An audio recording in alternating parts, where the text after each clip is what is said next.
There's an old gardening saying that you don't plant a $50 tree in a $5 hole. Which is why we're planting a $50 tree in a $500 hole. This video will teach you how to plant a fruit tree using the multi-year hole method. Both Jacques and I have planted at least a couple dozen fruit trees on our properties over the last couple years using a variety of methods, and we think this just might be the best way to get a fruit tree in the ground. So cultivate that subscribe button, and Jacques and I will reach our hands into your souls, and we will bless you and your garden with 20% faster growth on your fruit tree.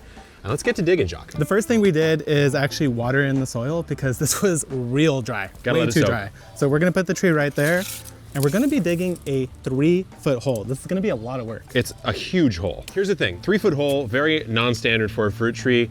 When you first came over to work at my place years and years ago now, we planted a whole hedge of citrus together, and we did it in, I would call it the standard method, Jacques, which is you dig a hole fairly bigger than the actual tree you're planting, and you don't do anything to the soil, which is the most important part of the standard method. The theory being, the tree needs to get used to the native soil it's going to be planted in, so don't fake it by amending it out with a bunch of stuff. And we're going exactly in the opposite of that with this method. Actually, I need to put all my soil over there. Yeah, so the first thing we're doing here is we're getting very precise. We're removing the top soil. So that first like maybe 6 inches to a foot, we're setting that aside, and you'll see exactly why in a moment. The reason why it's called a multi-year or 3-year hole is because you are basically saving 3 years of time by preparing the soil very well at the very beginning. This could mean that you might be able to harvest some mangoes in like a year or two instead of 3 to 5. So right here, you can see the soil has started to change a bit. It's starting to get much more clay rich. That is now the subsoil. We're going to be putting that in a separate pile over there. I'll tell you what, digging a big hole like this is definitely a good workout because it gets tiring. Once you figure out we're going 2 feet deep, you're gonna feel it. If you suffer from any range of psychological issues, just simply dig a hole. You have proof you did something by the end of the day. That's actually a good point. And you will feel better about yourself. I'm speaking from experience. I always feel better after I dig a hole. Now, if your soil's really bad, you can dig this wider, but you don't really ever want to dig deeper because trees' roots, they don't tend to go that deep. No, it's actually surprising. A tree's roots wants to fan out, because think about what we just said about topsoil and subsoil. The topsoil is rich with organic matter. The tree wants to actually throw out a lot of horizontal roots to take advantage of the richest soil that it can, as opposed to going down super deep. Not that it doesn't, but it's gonna get a lot more reward from that topsoil. Absolutely.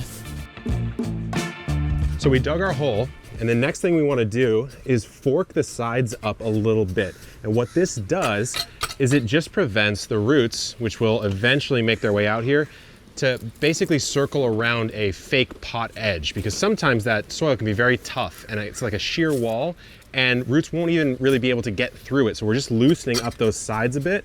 Jacques, you're bringing in the next step. Yeah, I've got a wheelbarrow full of compost here. So what we're going to do is mix 20% compost, 20% topsoil, and then 60% of the original subsoil that we dug out of the hole. And we're gonna mix it all up in the hole, and that's going to be the bottom layer. So now what we've done is improved the drainage and added a little bit of organic matter to the base layer of the hole. Okay, so I'm done with my forking here. So think about it as a 2-part process. You dig out the hole, you dig out the subsoil, amend the subsoil, and you'll see what we do next for the topsoil, which is that one right there. So I'll start by dumping in some, like maybe like that. That seems pretty good. And then I'll pop this open, which is our topsoil plus that we grabbed from the local store.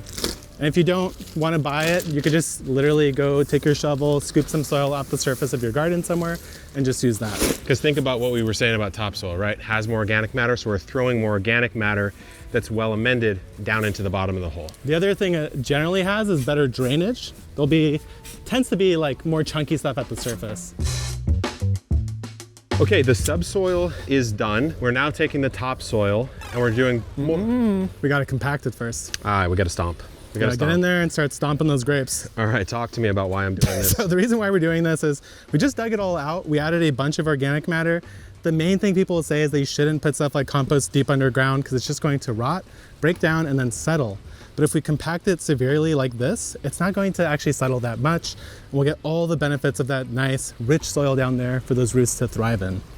And if we're talking about the guy compacting, we're talking a lot of force. Oh yeah. We're talking a lot of force on these feet. He's dropping the hammer there. About 1/8 of a ton coming down. All right, that looks pretty good. So now we're getting into the topsoil amendment. So we dug a hole. We're done with our subsoil. Yeah.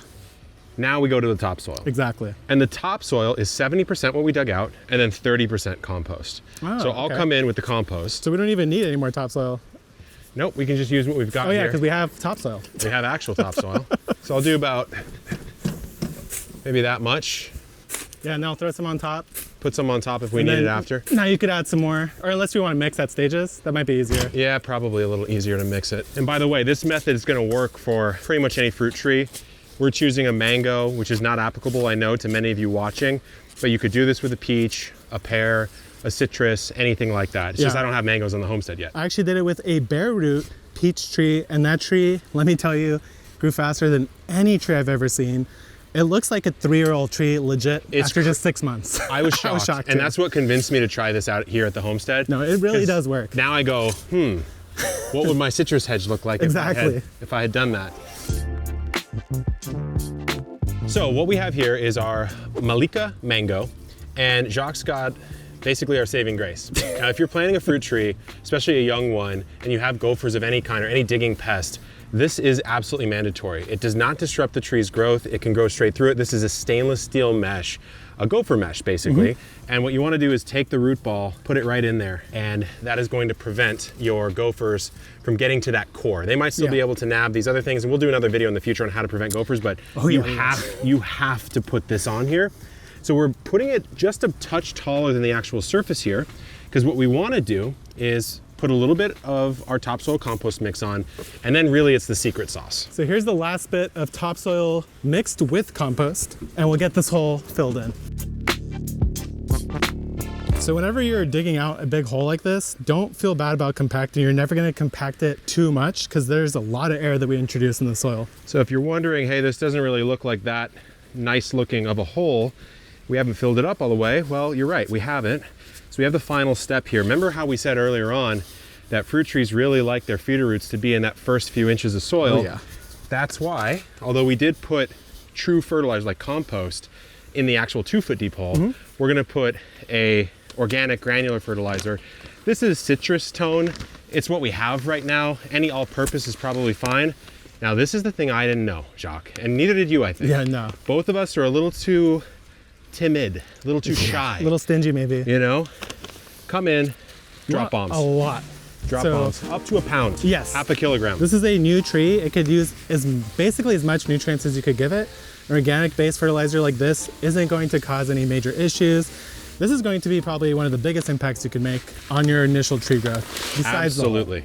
Absolutely. So what we'll do I'll get a little more compost. Yeah, and I'm just gonna kind of spread this out a touch. I guess since we already opened this, let's go ahead and add the rest of this topsoil. Yeah. And then we'll do a little compost donut. Yeah. The one thing you never want is your fertilizer just sit on the surface. It should for sure be buried by either soil or compost. That way it actually is interacting with the soil, breaking down and feeding that tree. Yeah, and it needs to have constant moisture on it, especially because the microbes need to break down organic fertilizer. Yeah, because it's organic, it's not ready. So this is the last thing is some compost. Well, not the last thing actually. This is the last amendment, I would say.